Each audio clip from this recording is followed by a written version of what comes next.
안녕하세요. 세상을 이롭게 하는 일에 관심 많은 승무원쌤 김용숙입니다. 윤석열 대통령이 대국민 담화문하고 기자회견을 하고 나자 각자 진영마다 또 언론에 따라서 또 유난이냐 친한이냐에 따라서 그 평가는 엄청나게 다릅니다. 그만큼 각자 생각이 다르기 때문이죠. 저는 이 기자회견을 보면서 그렇구나, 그런 일이 있었구나, 그럴 수도 있겠다 하는 생각이 한편으로 들기도 했지만, 왜 윤석열 대통령은 부인 앞에만 쓰면 저렇게 작아지는가, 부인 얘기만 나오면 왜 저렇게 작아지는가 하는 부분은 이해할 수가 없었습니다. 저는 윤석열 대통령의 그 솔직함, 자연스러움, 동네 아저씨 같은, 그리고 비리와는 거리가 있는, 지금까지 윤석열 대통령을 그렇게 털어보려고 해도 털리지가 않습니다. 털 것이 없습니다. 비리를 저지르지 않았기 때문입니다. 지금 윤석열 대통령이 곤혹을 치르고 있는 것은 다 부인의 문제로 곤혹을 치르고 있는 겁니다. 김건희 여사가 윤석열 대통령을 진흙탕으로 지금 끌어들이고 있는 것입니다. 그렇다면 왜 이 진흙탕에 들어가지 않겠다는 그 방법은 간단한데 그 결단을 못하고 있는지, 이것이 저는 도대체 이해 불가입니다.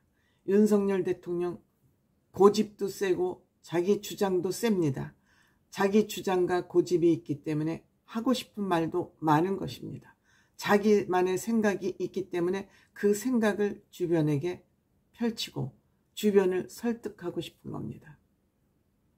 이번 기자회견은 이런 점은 억울하다. 물론 내가 부족하고 내가 부인을 잘못 관리해서 일어난 일들도 많지만 나는 이런 점은 억울하다 해서 이번 기자회견은 해명 기자회견이었다고 저는 생각이 됩니다. 그동안 우리가 알지 못했던 내용까지 소상하게 국민들에게 설명함으로써 이해를 구할 것은 구하고 사과를 할 것은 하겠다는 그런 전략을 가지고 무제한 토론 기자회견 컨셉을 잡은 것 같습니다. 문제의 발단은 바로 휴대폰이었습니다. 모든 지금 윤석열 대통령과 김건희 여사를 코너로 몰아넣는 것은 휴대폰, 요물단지 휴대폰이 문제가 되어 있었습니다. 이 두 사람의 휴대폰은 대통령 되기 전의 휴대폰을 지금까지 쓰고 있다고 합니다. 물론 대통령이기 때문에 써야 되는 보안폰은 있지만 그 보안폰은 정말 긴급 상황일 때만 쓰는 것이고, 일상적으로는 대통령 전의 번호와 대통령이 되고 난 후의 번호가 다르지 않다고 합니다. 그런데 이 휴대폰으로 김건희 여사는 온갖 문제를 다 일으켰습니다. 어떤 평론가들은 어떻게 휴대폰을, 아내가 남편 휴대폰을 보도록 저렇게 개방되어 있느냐라고 얘기하는데, 저는 그런 부분은 부부로서는 굉장히 바람직하다. 부부 사이에는 비밀이 없어야 된다고 생각됩니다. 그런 관점에서 남편 휴대폰을 아내가 볼 수 있도록 허용하고 있는 것은 그만큼 윤석열 대통령은 비밀도 없고 밝은 사람이다, 맑은 사람인 것을 지금 증명했다고 저는 생각이 됩니다. 다만 윤석열 대통령이 마음이 너무 널널하다 보니까 이것도 되고 저것도 되고 그냥 안 되는 것이 없으니까 모든 사람이 너도 좋고 나도 좋고 하는 그러한 습관이 대통령이 되면서 결정적인 단점으로 지금 나타나고 있다. 저는 이렇게 생각이 듭니다. 때문에 대통령은 내가 그냥 대통령이라도 보통 사람일 뿐이지 하는 그러한 사고를 갖고 있는 거 아닌가. 그런데 이것이 한 개인 윤석열로 봤을 때는 좋은 인성이지만 이것이 대통령으로서 문제가 되고 단점이 되고 사건 사고를 일으킨다면 고쳐야죠. 고치는 것은 간단하죠. 윤석열 대통령으로 인해서 일어난 큰 사고는 물론 말이 뭐 좀 퉁명스럽다, 투박하다, 좀 격이 낮은 단어를 쓴다, 이런 거는 있을 수 있겠지만 그 말로 인해서 구체적으로 비리에 노출되거나 비리에 연관된 그런 일은 없습니다. 다만 너무 격식을 따지지 않다 보니까 나타나는 단점이지만 이거는 큰 단점은 아니라고 저는 생각이 됩니다. 반면에 김건희 여사는 대통령 남편 권력을 등에 업고 이러저러한 국정농단에 가까운 일들을 했습니다. 물론 윤석열 대통령은 국정농단이라는 것에 대해서 크게 부의정하고 있습니다만, 언어사전을 바꿔야 된다고 얘기하고 있습니다만, 김건희 여사는 그런 일들이 지금 대통령 임기가 끝나면 많은 사건들이 아마 터져 나올 것으로 생각이 됩니다. 우선 청와대를 대통령실로 용산으로 옮기는 과정, 관저를 또 개보수하는 과정, 또 지금 김건희 예산이라는 그런 또 예산이 있지 않습니까? 그런 등등 대통령의 권한을 등에 업고 많은 권한을 지금 행사하고 있다는 것이 정관계의 평가입니다. 그렇게 하기 위해서 김건희 비선 조직을 대통령실에 많이 들여보냈다고 하지 않습니까? 물론 윤석열 대통령은 이 또한 부정했습니다.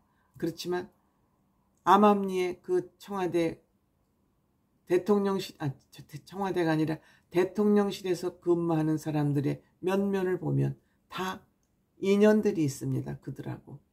그들하고 인연이 평상시에 오픈되어 있지 않았겠습니까? 이러한 비판을 받아서 지금 한동훈 대표가 인적 쇄신을 해라, 개편하라, 인사를 개편하라는 요구를 하고 있습니다. 지금 인적 개편을 위해서 지금 검증을 하고 있다 그럽니다.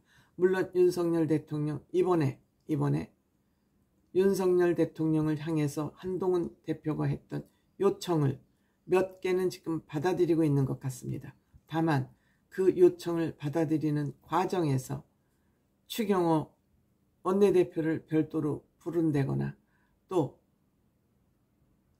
기자회견이 있고 나서 추경호 대표가 텔름 언론에 나타나서 기자회견에 대한 평가를 한다든지, 이거는 윤석열 대통령이 잘못하고 있다. 갈라치기를 하고 있다.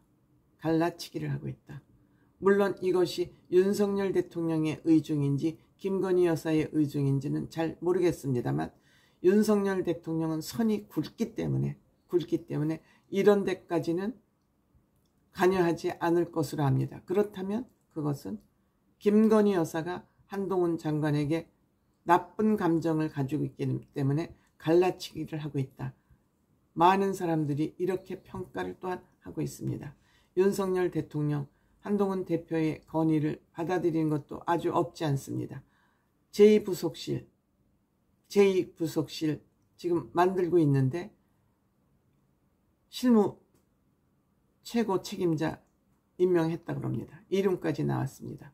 다만 집무실도 조그맣게 만들어서 김건희 여사 집무실은 만들지 않고 상근자들, 그 직원들 근무할 장소와 접견실 이렇게 단순화시켜서 청와대 제2부속실의 3분의 1 정도로 축소해서 사무실을 만들었다고 합니다.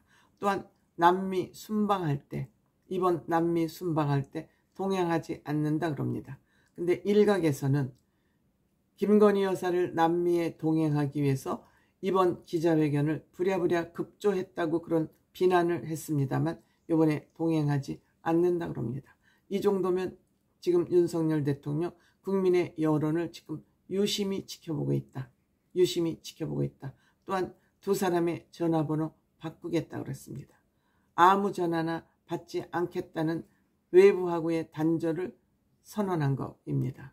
또 명태균 씨하고의 연락하지 않은 지 오래됐다. 그런데 그 후로 김건희 여사는 계속 명태균 씨하고 연락을 해온 겁니다. 물론 전화하지 말라고 그랬는데 내 취임 전날 축하하기 위해서 전화를 해왔기 때문에 내가 그때 받았다. 모든 것을 그동안에 있던 일들을 비교적 상세하게 우리 국민들 앞에 알렸습니다. 물론 윤석열 대통령은 거짓말을 적어도 할 사람은 아니다. 판단력이 부족하고 정치력이 부족하고 능력이 부족할지는 모르지만 윤석열 대통령은 거짓말을 할 사람은 비교적 아니다. 단 공적 사적인 일을 구분하지 못해서 지금 여러 가지 일이 발생하고는 있지만 윤석열 대통령도 본인의 고집을 꺾고 김건희 여사의 정치 참견질을 좀 개혁해서 막는다면 앞으로 남은 2년 반 동안은 조금 지지율을 높일 수 있지 않을까 하는 그 가능성을 저는 이번 기자회견에서 발견할 수 있었습니다. 모르겠습니다. 또 김건희 여사가 어떻게 또 남편을 또 부어 삶아서 어떻게 할지는 모르지만 그것을 극복해야 될 것 같습니다.